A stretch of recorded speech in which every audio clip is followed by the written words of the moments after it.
निम्नलिखित में से कौन सा कथन सही है?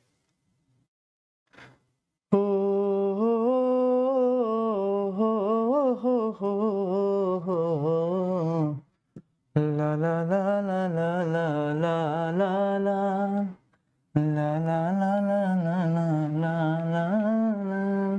हाँ, स्टेटमेंट कौन सा ट्रू है? ये तो कल भी हम लोगों ने पढ़ा था। सभी अयस्क खनिज होते हैं, ऑल ओर्स आर मिनरल्स।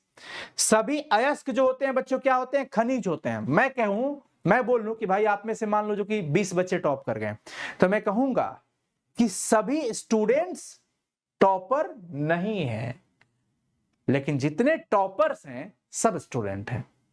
सटीक एग्जांपल, खनिज सब है, अयस्क भी खनिज है, लेकिन सभी खनिज को हम अयस्क नहीं कहेंगे। सिर्फ उसी खनिज को अयस्क कहेंगे जिस खनिज से धातु का निष्कर्षण आसानी से हो सके, कम खर्च में हो सके, कम पैसे में हो सके। बेंजीन का अणुसूत्र C6H6। आदर्श विलयन का निम्नलिखित में से कौन सा गुण है? आदर्श विलयन, आदर्श नाम ही दिया गया, मतलब कि पालन करेगा रॉवल्ट के नियम का। अब रॉवल्ट के नियम क्या होता है? P बराबर PA बराबर PA नॉट इंटू XA। अगर एक अवयव A है, दूसरा अवयव B है, तो PB नॉट इंटू XB। यही होता है ना जी। चलो अगला सवाल, कीटोन का अपचयन इससे कराने पर क्या मिलता है? सेकेंडरी अल्कोहल प्राप्त होता है। अगर आप कीटोन का अपचयन कराते हो, कीटोन मतलब क्या हो गया बच्चों? RC डबल बॉन्ड OR, ये कीटोन है ना? बोलो हाँ या ना, बोलो हाँ या ना। अपचयन कराना मतलब कि H2 दे रहे हो, और किसकी उपस्थिति में? लिथियम एल्यूमिनियम हाइड्राइड की उपस्थिति में। तो भैया जी क्या होगा? यहां से ये बॉन्ड टूटेगा, एक हाइड्रोजन इसके पास, एक हाइड्रोजन इसके पास। प्रतिफल क्या मिल गया बालक? R R R CH CH और ये OH डबल बॉन्ड से टूट करके सिंगल बॉन्ड। ये कौन सा अल्कोहल कहलाएगा? ये कौन सा अल्कोहल है? 2 डिग्री अल्कोहल है भैया। क्या है बच्चों? 2 डिग्री अल्कोहल। कैसे सर? क्योंकि OH जिस कार्बन से जुड़ा है वो कार्बन अन्य 2 अल्काइल ग्रुप से जुड़ा हुआ है। क्लियर है? पहाड़ों पर जल का क्वथनांक कम हो जाता है, क्यों? क्योंकि वहां पर भी वायुमंडलीय दाब क्या होता है बालक चिलो? कम हो जाता है। कोई दिक्कत? नो दिक्कत। ओके चलो, क्लियर है? क्लियर ओके चलते हैं बच्चों, आगे बढ़ते हैं। अगला, CONH2 को क्या बोलते हैं? एमिडो ग्रुप कहते हैं। कौन सा ग्रुप कहते हैं? एमिडो ग्रुप। निम्न में से किसमें टिंडल प्रभाव नहीं होगा? देखो भैया, जो विलयन होगा वो टिंडल प्रभाव कैसे दिखाएगा? अब चीनी पूरी तरीके से घुल गया, जो कोलाइड होते हैं ना, कोलाइड टिंडल प्रभाव दिखाते हैं, पर यहां तो चीनी का घोल दिया है। सिरका में कौन सा एसिड पाया जाता है? सिरका में पाया जाने वाला होता है बच्चों एसिटिक अम्ल। क्या होता है बच्चों? एसिटिक अम्ल। एसिटिक अम्ल। 65 नंबर पे क्या आ रहा है भाई? 65 नंबर क्या है जरा देख लो। 65 नंबर एक बार फिर से बताइए। 65 एल्डोल संघनन अल्फा हाइड्रोजन वाला एल्डिहाइड है बच्चों। एरोमेटिक पे मत जाना। ये देखो एल्काइल, ये बेंजीन वाला है, ये तो ऐसे ही नहीं देगा, ये तो नहीं देगा, ये नहीं देगा, बेंजीन वाला में है। अब ये देखो, इसमें एल्डिहाइड वाला तो सीन है नहीं, तो ये ऐसे ही नहीं देगा, तो कहां से फिर? ये भी नहीं देगा, तो सिर्फ यही ना बचेगा। मैं क्या बोला? Alpha hydrogen. अल्फा हाइड्रोजन जानते हो किसको कहते हो? क्रियाशील मूलक एल्डिहाइड है। ये जिस कार्बन से जुड़ा है, इस कार्बन को अल्फा कार्बन कहेंगे, और इसके साथ अगर कोई हाइड्रोजन है तो अल्फा हाइड्रोजन।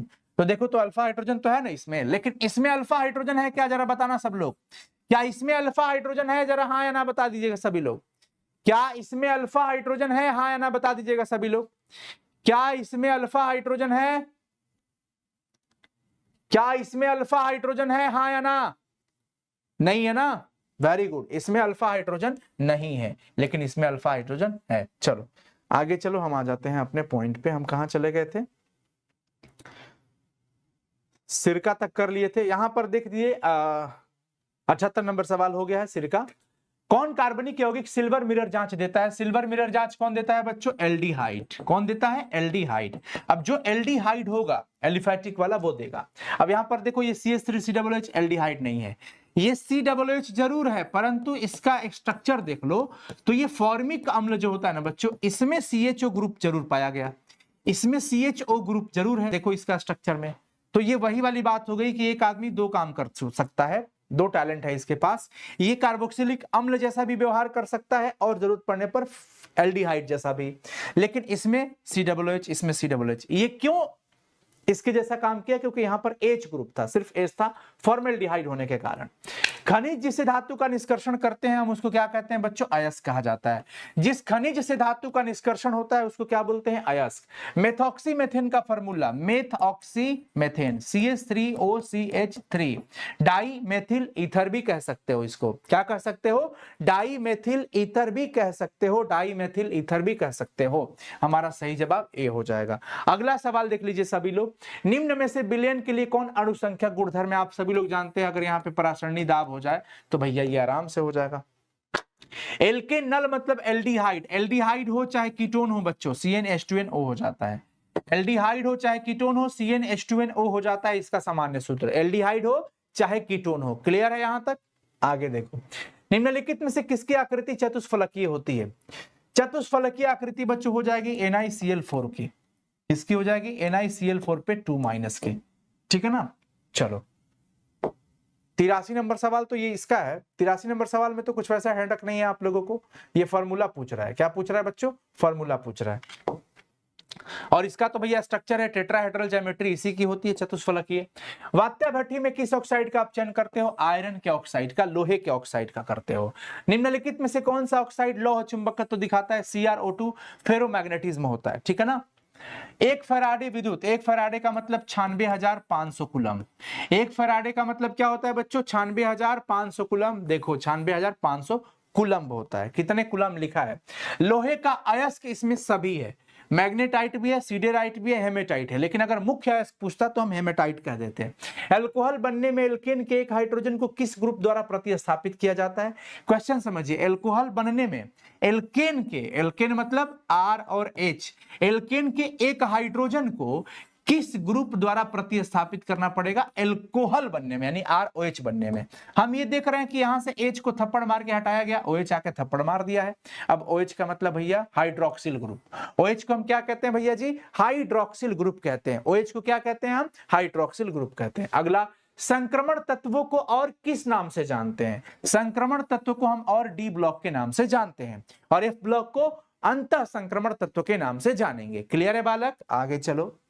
कार्बोहाइड्रेट जो जलांशित होकर के 3 से लेकर 10 मोनोसैकेराइड इकाई देता है, उसको देखो, मोनोसैकेराइड जो होते हैं बच्चों उसका जल अपघटन नहीं होता है।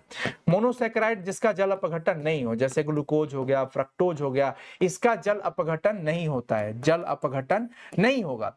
लेकिन एक ऐसा शर्करा जिसके जल अपघटन संभव है और जल अपघटन से 2 से लेकर के 10 तक छोटी छोटी मोनोसैकेराइड इकाइयां मिलेंगी, छोटे छोटे मिलेंगे सब, है ना। 2 मिलेगा तो डाई, 3 मिलेगा तो ट्राई, 4 मिलेगा तो टेट्रा, ऐसे 10 तक मिलेगा। तो इसको हम क्या कहेंगे? ओलिगो। क्या बोलेंगे कि भैया ये ओलिगोसैकेराइड है। क्या है बच्चों? Oligosaccharide, oligosaccharide. आगे देख लीजिए, ब्यूना N तथा ब्यूना S रबर जो होते हैं संश्लेषित होते हैं, ये बनाए जाते हैं। ब्यूना N जो ये नाइट्राइल होता है और ये स्टाइरिन होता है। BUNA, ब्यूना N, BU का मतलब ब्यूटाडाइइन, Na का मतलब सोडियम और इस N का मतलब नाइट्राइल। और एक होता है बच्चों ब्यूना S रबर, ये रबर होता है सब जो बनाया जाता है कृत्रिम तरीके से बनाया जाता है। Bu का मतलब ब्यूटाडाइइन, Na का मतलब सोडियम, S से बच्चों क्या होता है? स्टाइरिन होता है। क्या होता है? स्टाइरिन, संश्लेषित रबर हो गया ये। पेट में अधिक अम्ल हो जाता है तो उसको एंटासिड के द्वारा रोका जा सकता है। और एंटासिड की प्रकृति कैसी होती है बच्चों? क्षारीय किस्म की होती है। किस किस्म की होती है? क्षारीय। CH3COOH का IUPAC नाम क्या होता है? 2 कार्बन है, 2 कार्बन के लिए हम क्या लिखते हैं? इथेन लिखते हैं। E को हटाइए, ओइक एसिड लगाइए, E को हटाइए और ओइक एसिड क्या करिए? ऐड कर दीजिए। क्यों बच्चों? क्योंकि कार्बोक्सिलिक अम्ल है और कार्बोक्सिलिक अम्ल का जब भी हम IUPAC नामकरण करते हैं, अगर आप सभी लोग IUPAC नहीं देखे होंगे तो प्लीज हमारे चैनल पर, इसी चैनल पर बच्चों, आप लोग अगर सब्सक्राइब नहीं किए होंगे तो कर लीजिएगा, नोटिफिकेशन को ऑन कर लीजिएगा और IUPAC वाला सेशन जो है ना जरूर देख लीजिएगा। वो एक ऐसा वीडियो है जिसके अंदर क्लास 12 के सारे कार्बनिक यौगिकों का IUPAC कवर है जो बोर्ड एग्जाम ओरिएंटेड है। ओके, तो यहां पर हो गया, इथेनोइक बन जाएगा। क्या बन जाएगा बच्चों? Ethanoic acid. क्या बन जाएगा? Ethanoic acid. क्लियर है ये वाला? चलिए फटाफट से चलिए, इथेनोइक, हाँ यहां पे है, हम सोचे है ही नहीं। सुक्रोज का सूत्र क्या होता है? C12H22O11, जिसका जल अपघटन कराने पर, अभी एक जानकारी ले लो, ये वाला क्या मिलता है बच्चों? ग्लूकोज और फ्रक्टोज, C6H12O6 प्लस में ये फ्रक्टोज C6H12O6। क्लियर है बच्चों? Option B. NH3 में N का प्रसंकरण, NH3 का मतलब 3 हाइड्रोजन जुड़े होंगे, और चूंकि नाइट्रोजन का परमाणु संख्या 7 होता है, 2 और 5 इलेक्ट्रॉनिक विन्यास होता है, और इसके कारण बच्चों इसके पास एक लोन पेयर रहता है। एक लोन पेयर मतलब 2 गो, एक लोन पेयर मतलब कितना इलेक्ट्रॉन भैया जी? 2 इलेक्ट्रॉन को हम क्या कहते हैं? एक लोन पेयर कहते हैं। अब यहां पर प्रसंकरण निकालने की जब भी बात आए, प्रसंकरण का मतलब क्या होता है? सिग्मा प्लस में लोन पेयर का नंबर देख लो। सिग्मा कितना है? 1 2 3, सिंगल बॉन्ड को सिग्मा कहते हैं, तो 3 ये हो गया, प्लस में एक लोन पेयर, कितना हो गया? H का वैल्यू 4। 4 का मतलब प्रसंकरण कितना लिखोगे? sp3 by sp3। प्यारे साथियों, अंत तक बने रहोगे तो मैं आज सेशन पूरा अच्छे से कंप्लीट करा दूंगा। तो मैं तो चाहूंगा कि आप सब लोग हमारे साथ अंत तक बने रहिए। हालांकि जितने भी बच्चे लाइव सेशन में रहेंगे, मैं तो मजे से पढ़ाता हूं, फर्क नहीं पड़ता कि कितने स्टूडेंट जुड़े हैं कितने नहीं जुड़े हैं। इन सब चीजों से हम बहुत ऊपर निकल चुके हैं, क्योंकि अपनी ईमानदारी तो उसी में है कि चाहे हमारे साथ एक बच्चा जुड़ा हो, एक बच्चा भी है तो भरोसे के साथ आया है, उसे पढ़ाना है। तो साथियों, आप लोग बने रहेंगे तो अच्छी बात है, आपकी तैयारी होगी। आवर्त सारणी के ग्रुप 1 के तत्वों को, अभी थोड़ी देर पहले ये क्वेश्चन आया था कि ग्रुप 1 के तत्वों को हम लोग क्षारीय धातु कहते हैं। क्या कहते हैं भैया जी? क्षारीय धातु ग्रुप 1 को। और क्षारीय मृदा धातु ग्रुप 2 को कहते हैं, और ये ग्रुप 18 मतलब 18 का तत्व होता है। तो हमारा सही जवाब क्या हो गया? ग्रुप 1 की बात किया है, इसलिए क्षारीय धातु। क्लियर है? अगला, एक विधि जिसमें धात्विक अयस्क को हवा की अधिकता में उसके गलनांक के नीचे गर्म करते हो। एक वो विधि जिसमें धातु का ऑक्साइड है हवा के उपस्थिति में, सॉरी धात्विक अयस्क है, धात्विक अयस्क है, जैसे मान लो कि भैया ZnS हो गया, हवा की उपस्थिति में यानी ऑक्सीजन की उपस्थिति में गर्म करते हो, उसके गलनांक से कम ताप पर ZnO बनता है और सल्फर डाइऑक्साइड। इस प्रक्रिया को क्या कहते हो? भर्जन है। भर्जन है बच्चों, क्या है? भर्जन है। आप इसको जारण कह लो या भर्जन कह लो, जारण। ठीक है, जारण विधि हमेशा सल्फाइड अयस्कों के लिए लगाई जाती है। किसके लिए? सल्फाइड। देखो ये सल्फाइड है इसलिए। निस्तापन किसके लिए लगाया जाता है बच्चों? कार्बोनेट के लिए, जिसमें ऑक्सीजन नहीं रहता है, ऑक्सीजन की अनुपस्थिति। कॉपर धातु का शोधन निम्नलिखित में से किस विधि द्वारा किया जाएगा? वैद्युत अपघटन के द्वारा। अशुद्ध कॉपर को हम एनोड बना लेंगे और शुद्ध कॉपर को कैथोड बना लेंगे, और कॉपर सल्फेट में इसको डाल देंगे, वैद्युत अपघट्य का काम करेगा, विद्युत धारा प्रवाहित होगा, और फाइनली क्या होता है? अशुद्ध एनोड से सारे कॉपर निकल करके कैथोड पे जाके जमा होने लग जाते हैं। इस विधि को हम वैद्युत अपघटन मेथड कहते हैं। ये हो गया। और फाइनली 99 के चक्कर के बाद, 99 क्वेश्चन सॉल्व करने के बाद हम आ चुके हैं 100 क्वेश्चन पे। मैं अपने लिए और आप सबके लिए ताली जरूर बजाना चाहूंगा, क्योंकि स्वयं को मोटिवेट करते रहना है भाई, कोई और मोटिवेट करने नहीं आएगा। तो हमने 100 क्वेश्चन अभी कंप्लीट किया है। ठीक है, अमोनिया आर्द्र लिटमस पत्र को किस रंग में बदल देता है? चूंकि अमोनिया जो होता है बच्चों, ये होता है क्षारीय नेचर का, ये क्षारीय प्रकृति का होता है, इसलिए ये क्या होता है? लाल लिटमस को नीला कन्वर्ट कर देता है। लाल लिटमस को कैसा कर देगा बच्चों? नीला। अब ये तो बहुत छोटा सवाल है, ठीक है, पर पूछा है बोर्ड एग्जाम में, ये पूछा है बोर्ड एग्जाम में। तो बताइए सभी लोग, आप अपने लिए भी एक बार। तो बच्चों यहाँ पे हमने 100 क्वेश्चन कंप्लीट किया। एक बार दिल की इमोजी बनता है क्या? एक बार दिल की इमोजी बनता है क्या? आप सब लोग वीडियो लाइक कर देना, वीडियो को कर देना लाइक। चलिए 100 क्वेश्चन जो हो गया बच्चों कंप्लीट हो गया।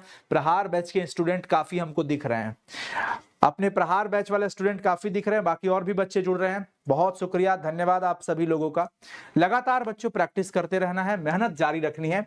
चलिए हम 101 नंबर सवाल पे चलते हैं। उजला और पीला फास्फोरस अपर रूप होता है, एलोट्रॉप्स होता है। नाइट्रिक अम्ल को बनाते हो एस्टवाल्ड मेथड से, जिसमें उत्प्रेरक का काम कौन करता है बच्चों? प्लैटिनम करता है। ये लीजिए, ये एडिशनल ज्ञान है। ठीक है, संपर्क विधि से क्या बनाते हो? या तो ओलियम बना सकते हो, या फिर आप बना सकते हो सल्फ्यूरिक एसिड, जिसमें उत्प्रेरक का काम कौन करता है? V2O5 काम करता है। ठीक है, प्रकाश संश्लेषण से पौधे अपना काम करते हैं। हैबर विधि से हम अमोनिया बना सकते हैं, जिसमें उत्प्रेरक के रूप में आयरन काम करता है। Fe का चूर्ण, लोहे का चूर्ण, और वर्धक के रूप में मॉलिब्डेनम भी काम करता है। वर्धक के रूप में बच्चों मॉलिब्डेनम भी काम करता है। अगला सवाल, नाइट्रिक अम्ल का सूत्र होता है HNO3। K4FeCN6 में Fe का ऑक्सीकरण संख्या निकाल लो, +2 आएगा। K4FeCN6 K4 FeCN6। अब K का मतलब 1 इंटू 4 हो गया, प्लस Fe का निकालना है X, Cn का -1 इंटू 6 बराबर टोटल चार्ज का, टोटल ऑक्सीकरण संख्या का योग कितना होता है, 0 होता है। अगर यहाँ पे कोई चार्ज दिया रहता तो बराबर में वो वैल्यू जरूर लिखता, लेकिन 4 एकम 4 होता है, X प्लस होता है, -6 हो जाएगा बराबर 0, X बराबर -2 नहीं +2 सॉल्यूशन में आ जाएगा। PCl5 एक बहुत अच्छा ऑक्सीडाइजिंग एजेंट होता है, एक अच्छा ऑक्सीकारक होता है, दिमाग में रखना।